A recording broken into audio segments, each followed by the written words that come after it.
So I just finished this book right here, The Heart of the Jedi by Kenneth C. Flint. And let me tell you this, I think it is a shame it was not published. So let's talk about The Heart of the Jedi.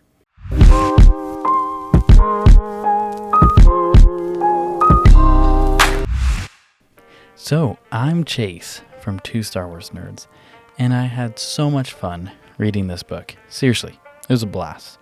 I really do think it's a shame it wasn't published, and I'm excited to dive in deep. I have my notes in front of me. We're gonna, get into this book and why I think it's great. But just so you know, fair warning, there will be spoilers. So if you don't want spoilers, be forewarned if you continue. But if you're here because you've read it already and you want someone else's perspective, or if you just want to know about the book without reading the book, I'm glad you're here. This is the first of many book reviews I want to do. I'm so excited to start with this book. But if you didn't know, we are also giving away something Star Wars related and cool at every subscriber goal we have. That's listed in the description below. We also have it in our About section on our channel. And just so you know, we have one more copy of this book to give away. So I encourage you, hit that red subscribe button, and if you would, even hit the bell notification so you can be kept up to date for when our giveaways are. So you know what, let's dive into this thing. First, honestly, this book was so exciting in the beginning. The first few pages are action-packed and awesome. So awesome. Big picture, the book does slow down a bit for me in the middle. But it picks right back up. Classic OT characters. It literally feels like A New Hope mixed in with Return of the Jedi. It's cool. And if this is your thing, there's a lot of cool fan service, man. So much. And there's a lot of places of interest that you will really enjoy being in this book. So the whole time I was reading, I was taking notes because I was like, I want to share about this book. So in the beginning, you have this scene with Luke that is very reminiscent of the scene in The Mandalorian with him and the Death Troopers. And essentially, there's this crazy battle going on. And, coming through the hallway comes the green lightsaber, and he's tearing it up. And, the reason I think that was so interesting to me is this was written in 1993, and I was like, I wonder, did Dave Filoni read this book? Because this feels, there's been Vader scenes before, but this feels a lot like Mando.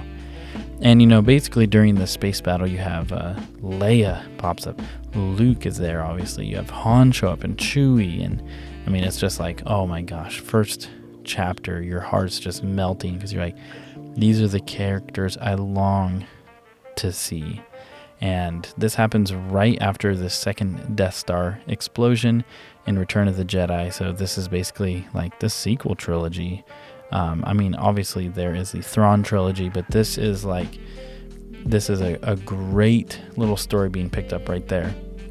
And basically this whole book is about Luke's struggle, because there is this split between the fallen empire, between part of the empire wanting a peace treaty with the rebellion, and another side with this guy Tarkus, who essentially is like he's like a Thrawn. So Tarkus is basically this Thrawn-esque character, and Luke's struggle is after the ceasefire was called. There's all this death.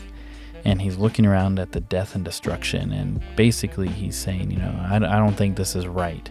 I wish we would have stopped this sooner. And so he wants to take this journey, a spiritual journey, if you will, to basically find out, is he doing what he's supposed to be doing?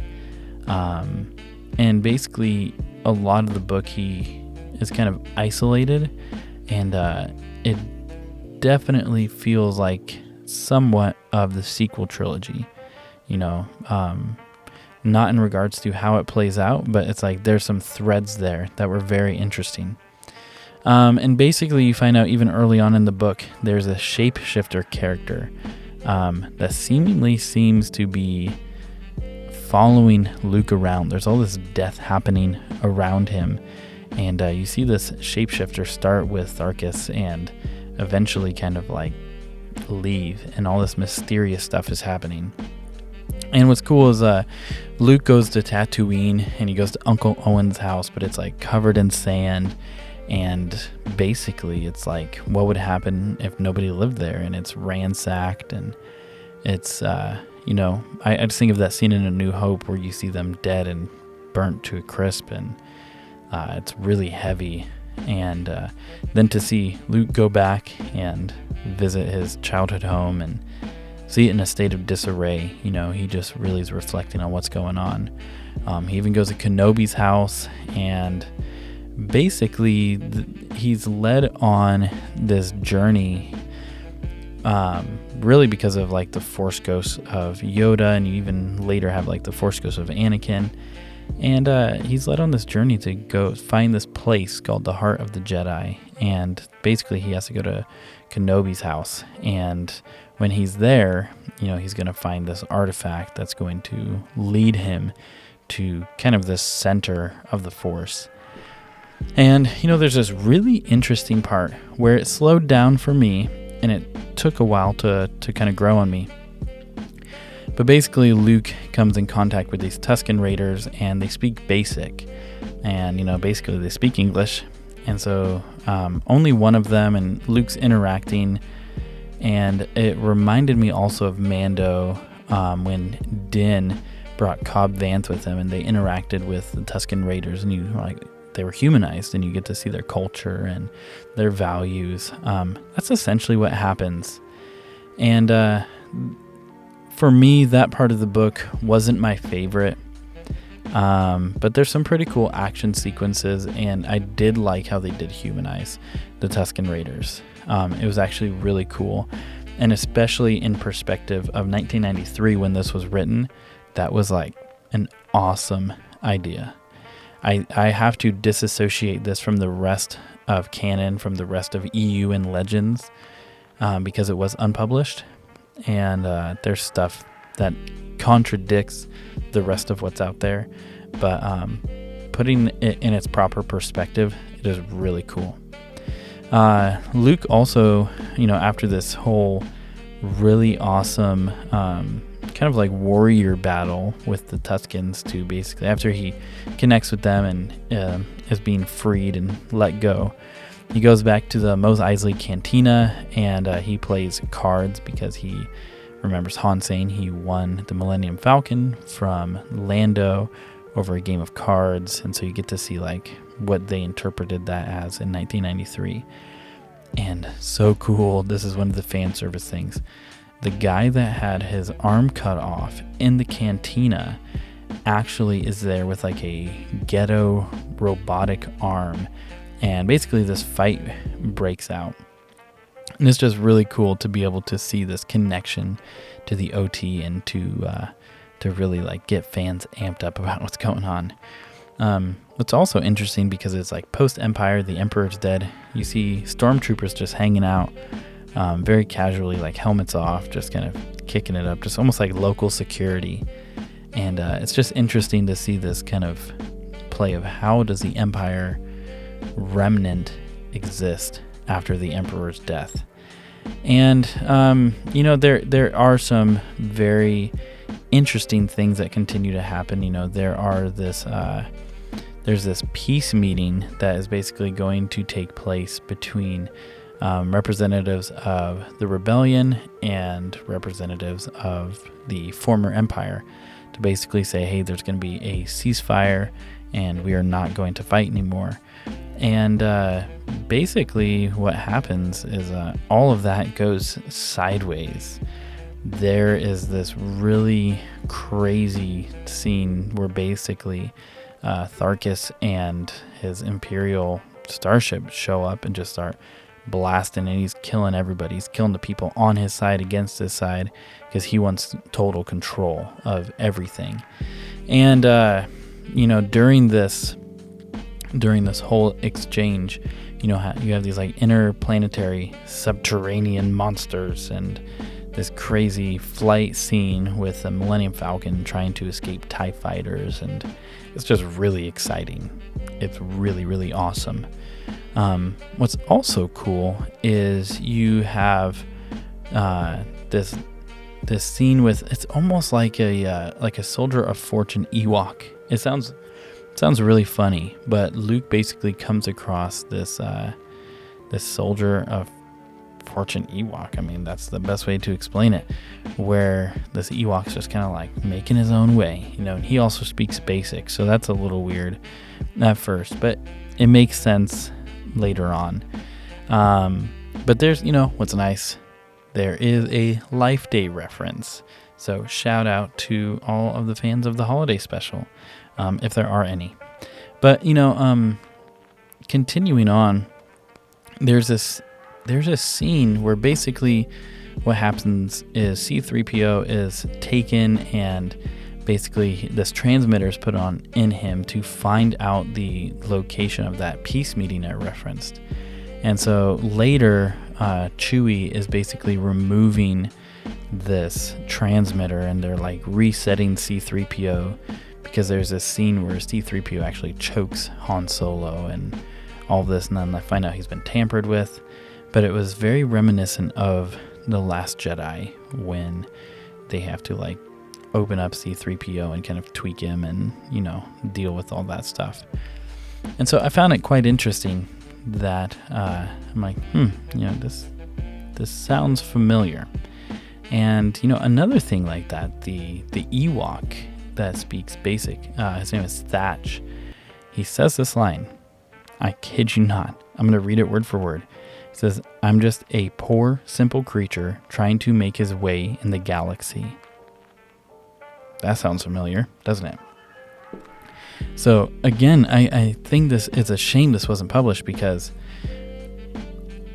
I feel like this book, I don't want to say it's getting ripped off, but I feel like it's definitely being heavily sourced and referenced, both in the prequels and the sequels. It's just quite interesting. As the story continues, basically Luke connects with this Ewok after Tatooine, and he's trying to make his way to the Outer Rim, to the unknown regions, to find this location called the Heart of the Jedi. And his ship breaks down. And so basically what ends up happening is this Ewok's helping him out and taking him along the way, and some crazy stuff transpires, and there's more blood and more death, and he's trying to avoid it, and this Ewok goes to bat for him and fights for him. And then they come across, Luke and Thatch, they come across this group of people called the Children of the Force. And I almost think they're like New Age Force worshippers.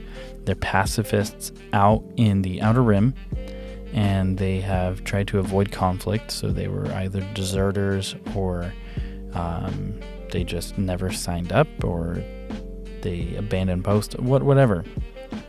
And they have no weapons, and they live in this very interesting ship with all these unique biomes from their home planets. And basically what happens, there's this heartbreaking war that happens, where basically they all get killed, and you just see the intense nature of the Thark is like this Thrawn-esque character. But even before that, there's something interesting, again, where I feel like The Last Jedi ripped off this book a little bit. Luke is basically sitting in this place where he is supposed to almost like meditate and be one with the Force, and it's this whole like rock lifting scene to almost like prove his strength in the Force and that he's worthy to go to this location. And I just couldn't help but think of the Rise of Skywalker and The Last Jedi in particular, just because, I didn't really see that anywhere else with that much of an emphasis until this book. And so I just can't help but think, man, it just felt, again, very reminiscent. And I keep bringing up stuff outside of this book because, again, it was not published, but I feel like things were used from the book, if that makes sense. But continuing on with the story, basically, Luke goes to this place. I'm going to try and pronounce this correctly, and I may pronounce it totally wrong. Angorathea. I think that's how it's pronounced. Angorathea. That is a location of the heart of the Jedi. Basically, it is Tython. If you're familiar with Tython, that's the home of the Jedi. And this book actually has the very first reference to the Jedi, the basically ancient genesis of the Jedi. And I cross-checked this. Obviously, Wikipedia, which isn't the greatest, but I cross-checked it there.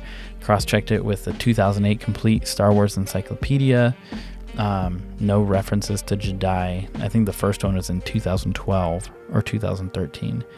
But this book literally brings it up in a passing reference. And so again, it's a shame this book wasn't published, because there's so much in it that ended up getting used. There is a indirect Order 66 reference.